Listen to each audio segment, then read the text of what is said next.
नमस्कार, मैं रवीश कुमार। आपका अंदाज़ा सही है कि क्या कहने जा रहा हूँ, लेकिन गुजारिश है कि जो भी कह रहा हूँ उसे धीरज के साथ सुनिएगा।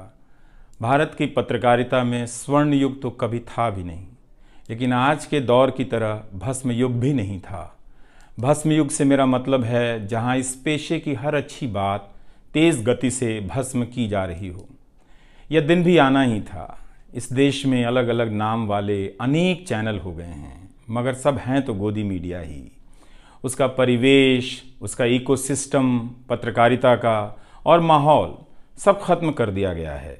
मगर पत्रकारिता करने और कराने का दावा भी सब कर रहे हैं। खासकर वो भी कर रहे हैं जो उसी सत्ता का हिस्सा माने जाते हैं, उसी के रूप में देखे जाते हैं, जिसकी ताकत से हर दिन पत्रकारिता इस देश में कुचली जा रही है। जब वो कहे कि वह उच्च स्तरीय पत्रकारिता करना चाहता है, तब ऐसा दावा करने वालों को ज़रा संदेह की निगाह से देखिए। गोदी मीडिया और सरकार भी पत्रकारिता का अपना मतलब आपके ऊपर थोपना चाहती है। अगर इसका मतलब किसी भी रूप में वही है, तब आप एक बार फिर से झांसे में आने वाले हैं। इस वक्त अपने संस्थान को लेकर कुछ खास नहीं कहना चाहता, क्योंकि भावुकता में आप तटस्थ नहीं होते, ऑब्जेक्टिव नहीं हो सकते हैं। एनडीटीवी में 26-27 साल गुजारे हैं। इतनी लंबी यात्रा के अपने उतार चढ़ाव भी हैं। अनेक साथी, वरिष्ठ, कनिष्ठ सब शामिल हैं।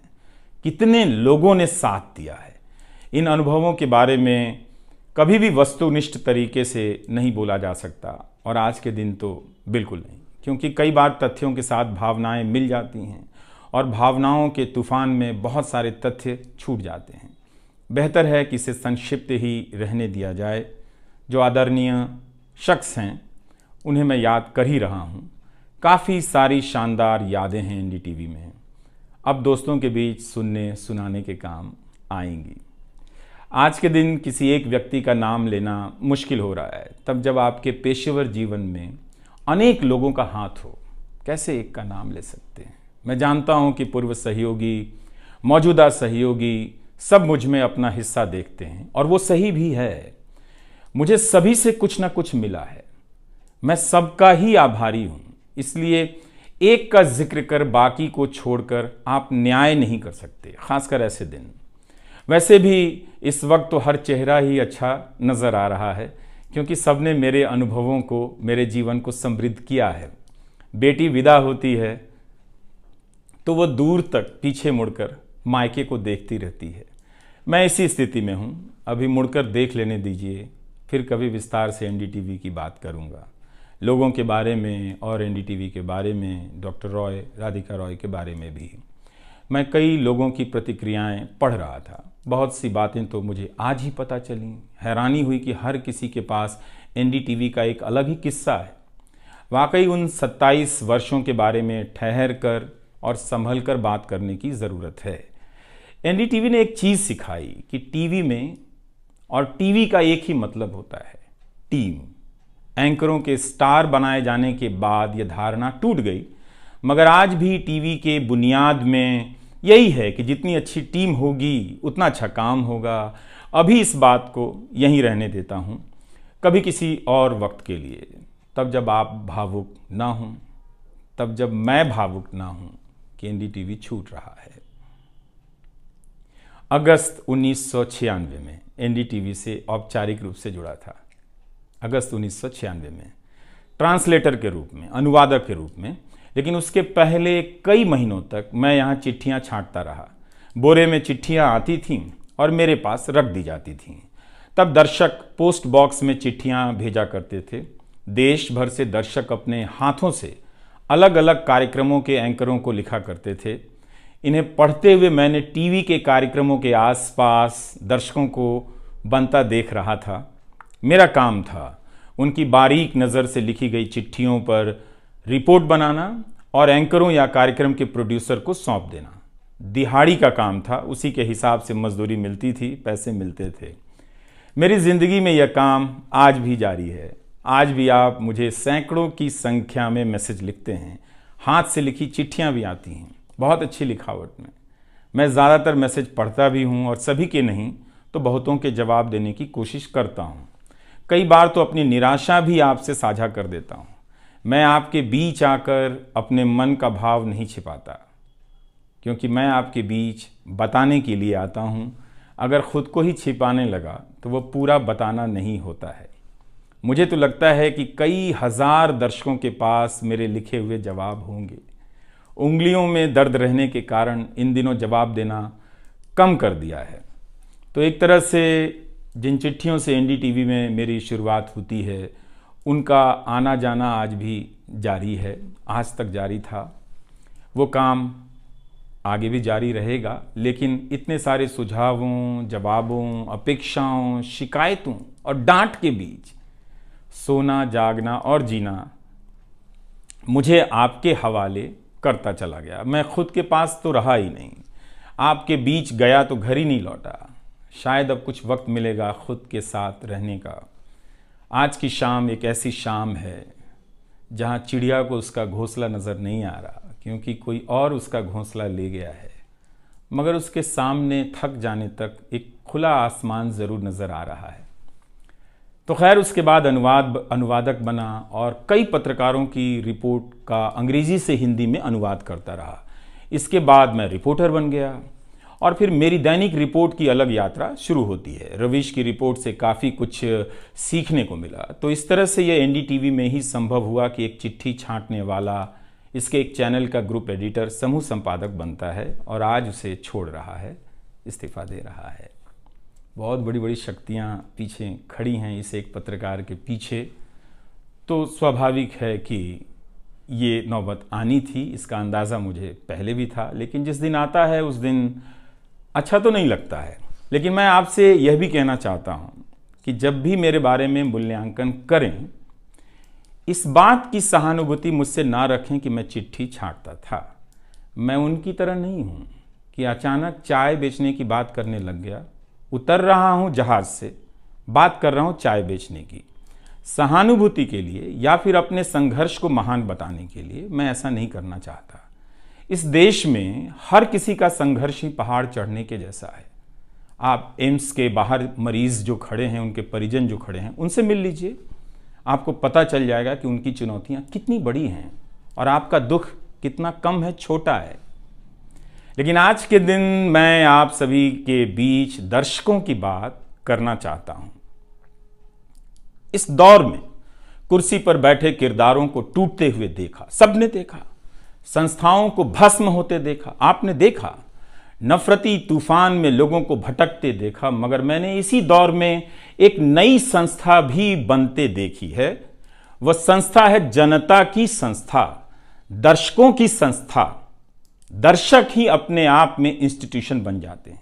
आप दर्शकों की संख्या भले कम है, मगर आप दर्शकों ने मिलकर जर्जर किए जा रहे इस लोकतंत्र में जनता नाम की संस्था का पौधा सूखने से बचा लिया।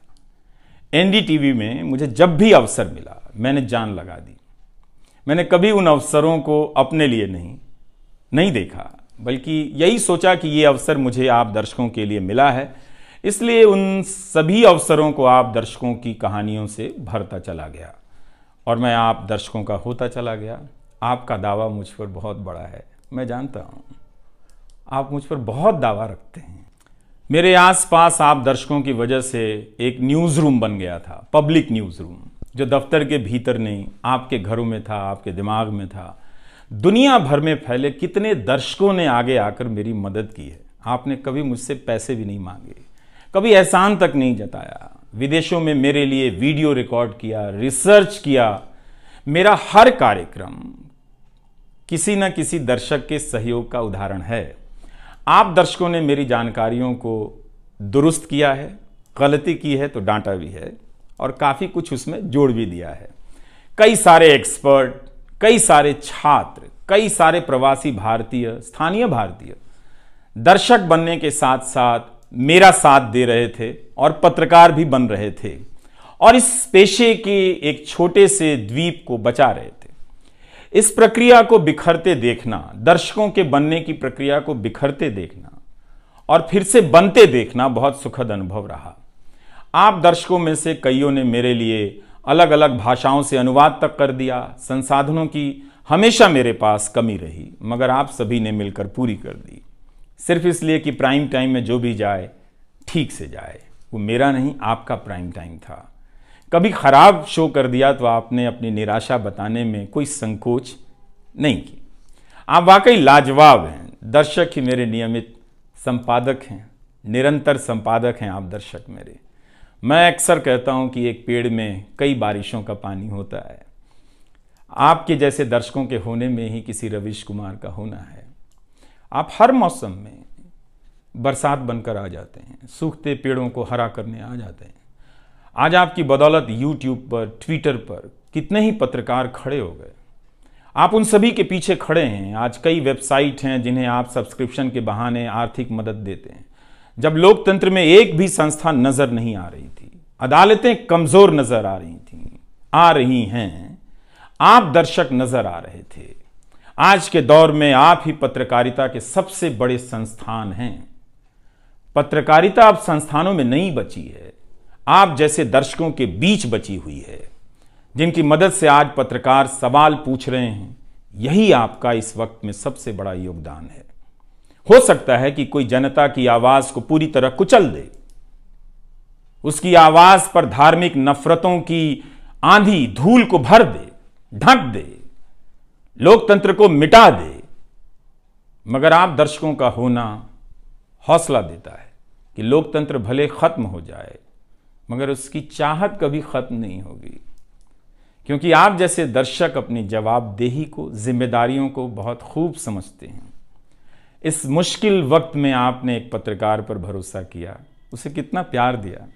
कई बुजुर्ग माओं ने मेरे बाल सहला दिए, गाल छू लिए, तो किसी ने मेरे गमले में गुलाब के फूल लगा दिए, किसी ने चने का सत्तू भेज दिया कि मेरी सेहत ना खराब हो, किसी ने शहद भेज दी, किसी ने धूप में खड़े देखा तो सर पर गमछा तान दिया और छाता खोल दिया, किसी ने जेब में कलम रख दी, महंगी कलम। आज के दिन मैं एनडीटीवी से ज़्यादा आप दर्शकों को याद करना चाहता हूँ।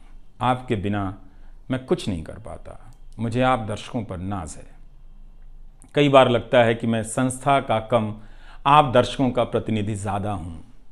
मुझे काम करने की आज़ादी मिली संस्था में, निर्बाध आज़ादी, और उस आज़ादी को मैंने हमेशा संभाल कर रखा, क्योंकि आपकी तेज नज़र मुझ पर थी।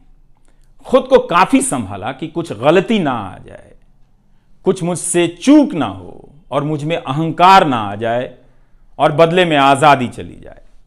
मेरे आगे दुनिया बदलती रही, मगर टेस्ट मैच के खिलाड़ी की तरह पिच पर टिका रहा। पर अब किसी ने मैच ही ख़त्म कर दिया है, उसे T20 में बदल दिया है। जनता को चवन्नी समझने वाले जगत सेठ हर देश में हैं, इस देश में भी हैं। अगर वो दावा करें कि आप तक सही सूचनाएं पहुंचाना चाहते हैं, तो इसका मतलब है कि डॉलर अपनी जेब में रखकर आपकी जेब में चवन्नी डालना चाहते हैं।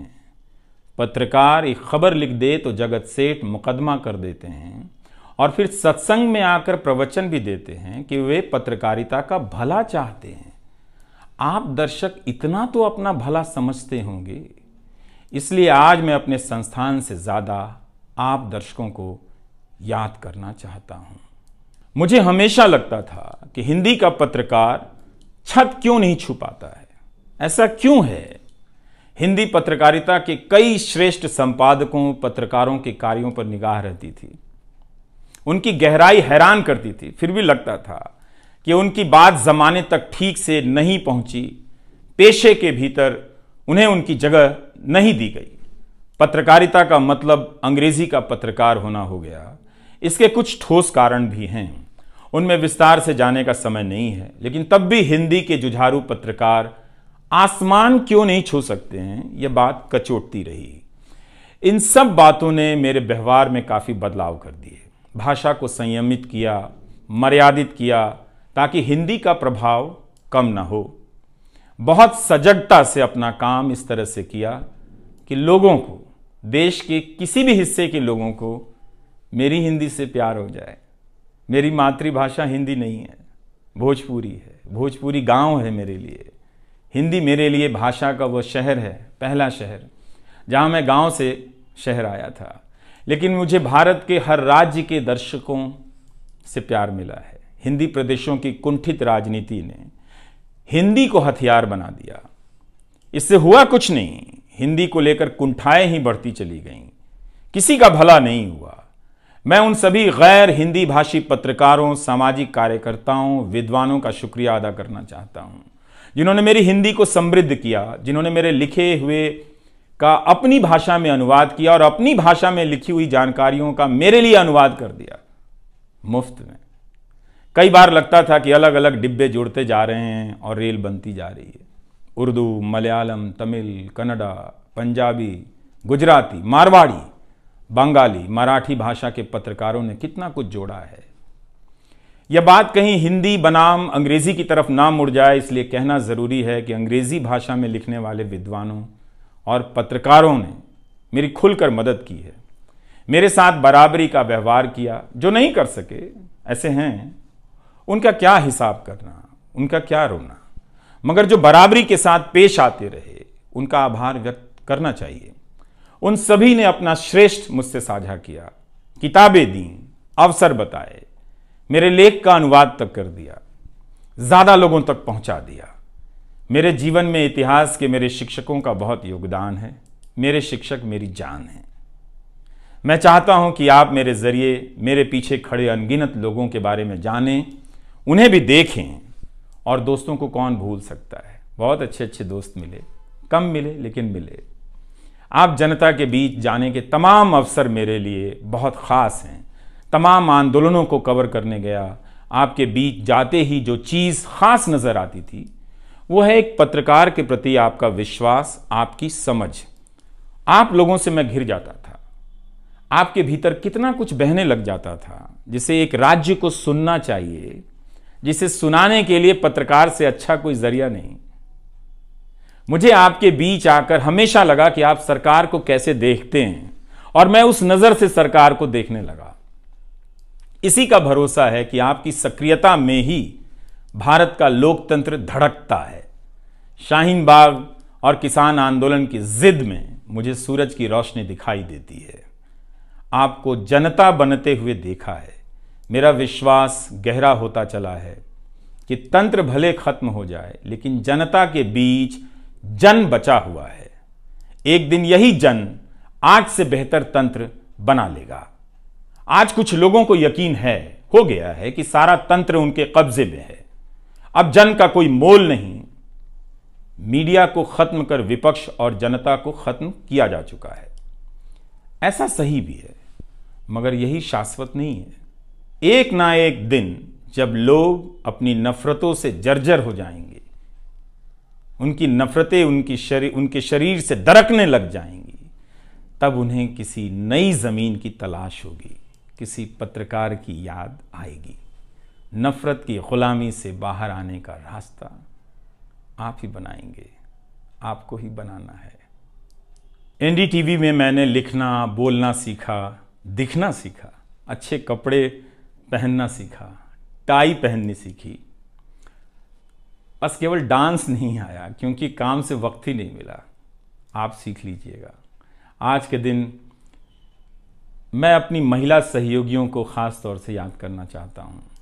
काम के प्रति ईमानदारी, टिक कर काम करना और पेशे की नैतिकता की समझ मुझे अपनी महिला सहयोगियों से मिली है, और मैंने उनसे चुरा भी ली है। उनसे मेरी सामाजिक और नैतिक समझ बहुत बेहतर हुई। मेरी इस यात्रा में बहुत सी समझदार औरतें और लड़कियों के अनुभव शामिल हैं।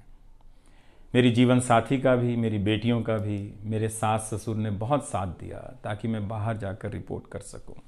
मेरी माँ, मेरी भाभी, मेरे परिवार के सदस्यों ने भी ठठेरे की तरह सब ने पीट पीट कर पीतल से बर्तन बना दिया। यह मैं इसलिए भी रेखांकित कर रहा हूँ कि पत्रकारिता के पेशे में मर्द ही नहीं, मर्दवादियों का कब्जा है। उनकी आक्रामकता के बीच कई बार दम घुटता था। इतनी आक्रामकता के बीच आप रचनात्मक हो ही नहीं सकते, संवेदनशीलता आ ही नहीं सकती। इस पेशे में तमाम महिला सहयोगियों ने मुझे मर्दों की आक्रामकता से बचा लिया। अगर आप इस पेशे में आ रहे हैं, विद्यार्थी हैं, तो हमेशा अपनी महिला सहयोगियों के साथ सलीके से पेश आइए, उनकी काबिलियत को स्वीकार कीजिए, तारीफ कीजिए। प्राइम टाइम के वक्त अक्सर कहा करता था, मुझे काम करने दो, 9 बजे ही बजते हैं। सुबह उठते ही मेरे दिमाग में रात के 9 बजने लग जाते थे। मैं टाइप करने लग जाता था, रोज़ 5000, 6000, 7000 शब्दों की टाइपिंग। अब शायद 9 ना बजे, प्राइम टाइम ना हो। मुझे पता नहीं है कि अब 9 बजे क्या करूँगा। मुझे टीवी से बहुत प्यार है, इस माध्यम से दिल लग गया था, शायद इसी वजह से दिल टूट रहा है। वो लाल माइक याद आता रहेगा। अब वो लाल माइक नहीं होगा। मैं जानता हूँ कि आप दर्शकों की आदतों में मैं शामिल हो गया हूँ। आप काफ़ी तकलीफ़ में थे कि मेरा क्या होगा, मैं क्या करूँगा, मैं प्राइम टाइम क्यों नहीं कर रहा हूँ। मुझे लगा कि चुपचाप किनारे हो जाना चाहिए। धीरे धीरे मेरे नहीं होने की आदत आपको डाल देनी चाहिए। इसलिए कई दिनों से प्राइम टाइम नहीं कर रहा था, ताकि आप मुझे कुछ भूल सकें।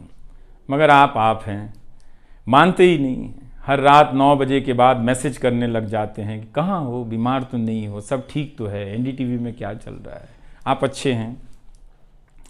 तो भारत का मीडिया स्पेस बदल चुका है। उन हज़ारों युवाओं की सोचिए जो पढ़ाई पत्रकारिता की कर रहे हैं, लाखों रुपए लगा रहे हैं, मगर उन्हें काम दलाली का करना पड़ेगा, क्योंकि इसके लिए अब कोई सांस्थानिक जगह नहीं बची है। इसी के बीच जो आने वाले पत्रकार हैं, जो इस वक्त पत्रकार हैं, सभी को जूझना है। कोई घुट रहा है तो कोई इस पेशे को छोड़ रहा है। कई लोग कहते हैं कि नौकरी की मजबूरी के अलावा पत्रकार बनने की कोई दूसरी शर्त नजर नहीं आती, कोई उत्साह नहीं है। यहां तो जस्टिस तक कह रहे हैं कि जमानत देने पर जजों को टारगेट किए जाने का डर लगता है। जब जज को ही डर लगता है, तब फिर इस दौर में यह बोलना भी गुनाह है कि मुझे डर नहीं लगता है। एक डरा हुआ पत्रकार मरा हुआ नागरिक पैदा करता है। इसलिए बोला कीजिए कि हमें डर नहीं लगता है। आप उस देश के नागरिक हैं जिसने नंगे पांव ब्रिटिश साम्राज्य को घुटने पर झुका दिया। कोई कारण नहीं कि मैं आप पर भरोसा ना करूं कि एक दिन आप गोदी मीडिया की इस गुलामी से बाहर आएंगे। आप हमेशा इस गुलामी में नहीं रह सकते। इसकी गुलामी से आपको लड़ना ही पड़ेगा।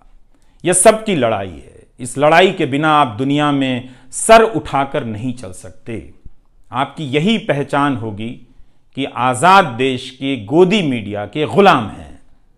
इसके खतरे की गंभीरता को समझिए।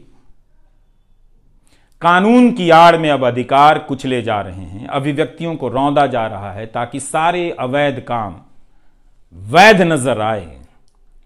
इस समय मेरे रास्ते निश्चित नहीं हैं, निश्चित हैं तो सिर्फ हौसला है। उसका भी क्या भरोसा, कभी आसमान में होता है, कभी पाताल में। एक YouTube चैनल बनाया है रवीश कुमार ऑफिशियल, और फेसबुक पेज भी है रवीश का पेज। इसे सब्सक्राइब कीजिएगा। अब मैं YouTube पर ही नज़र आऊँगा, एनडीटीवी इंडिया पर नहीं।